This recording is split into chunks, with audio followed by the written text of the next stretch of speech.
Today, in the world of AP psychology, we will be talking about one of the world's most well-known emotions, and that is fear.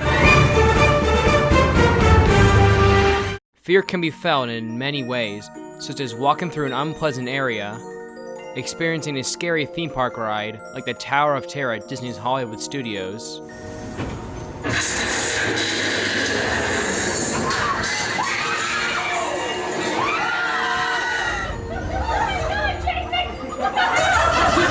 or watching one of your favorite sports teams hold on to a narrow lead, hoping that they will pull it out and win. And there's Robertson, cross, back post Firmino. No! But most important is being scared by someone else that triggers the biggest feeling of the emotion of fear. But before we get to that, have you noticed the background music to me talking? It's a scary rendition of a music box from the ride Haunted Mansion Holiday, and it tries to invoke fear in you in the queue before you ride the attraction. But hey, that's off topic. No off-topic question. No, that's an off-topic question. Next, you have been stopped. Today, we will be looking at a terrifying scene from the 2018 film Halloween, a 40-year sequel to the original film, also titled Halloween, from the year 1978, featuring the main villain, Michael Myers, you know, the one with the mask. We can move on to the fun scene from the revamped version that debuted last fall in movie theaters. Here's the clip.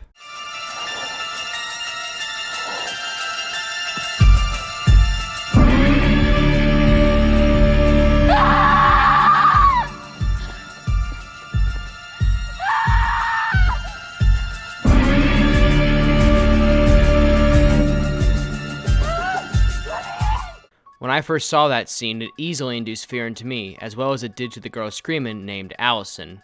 I mean, I don't get why she's so scared. Michael's probably just gonna ask her out for a cup of coffee later. But now for the fun part, the psychology analysis and explanation of the scene. Here, Allison is confronted by Michael completely out of the blue, and she quickly experiences a fear response called low road emotion. Here, the presented stimulus is sent directly up to the thalamus. The thalamus, located in the cerebral cortex, is able to then send that stimulus to the amygdala.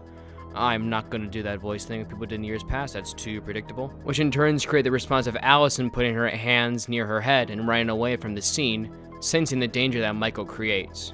Now, while this seems like the obvious road that Allison takes during this terrifying confrontation, she could have also experienced something called high road emotion, which is a slower process that involves more thinking. In this cycle, the fear stimulus, like earlier, enters the thalamus, but then uses the limbic system, which is the emotional part of our brain, to continue the stimulus moving, and then travels to the sensory cortex, then over to the prefrontal cortex, and then finally to the amygdala, where it creates the fear response. Now, while most cases of high road emotion, we see that the stimulus isn't actually that bad, but for Allison it is. She may have gone through high road emotion to see the figure in front of her to be Michael, not some random hooligan on the street. This caused her to react like she did, becoming frightened and deciding to run away down the street, trying to knock on doors and not be killed. Now moving on to the three main theories of emotion. Fun. First we have the James Lange theory, which is when our body experiences a physiological response to a stimulus and then attaches an emotion to it. This theory being applied to Allison's situation would mean that she felt her heart beating faster and she started sweating before applying the emotion of fear. This is hard to apply to Allison's experience here of Michael, as her reaction doesn't seem to come from any body experience. It's all from just her seeing Michael in front of her that triggers her fear. Next is the Cannon-Bard theory, which questioned the James Lange theory, and then proposed that an emotion-triggering stimulus and body's arousal take place simultaneously.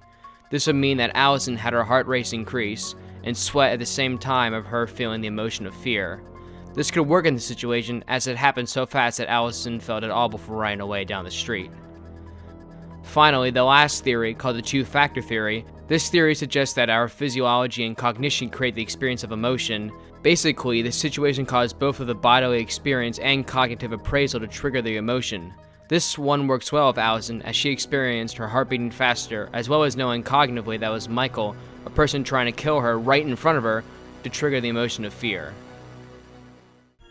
So to wrap this all up, we just saw a young girl become scared by a person who not only just killed a boy she knew by sticking him through an iron gatepost, we won't show that, but scared her to bits, causing the emotion of fear to erupt inside of her and for her to run away.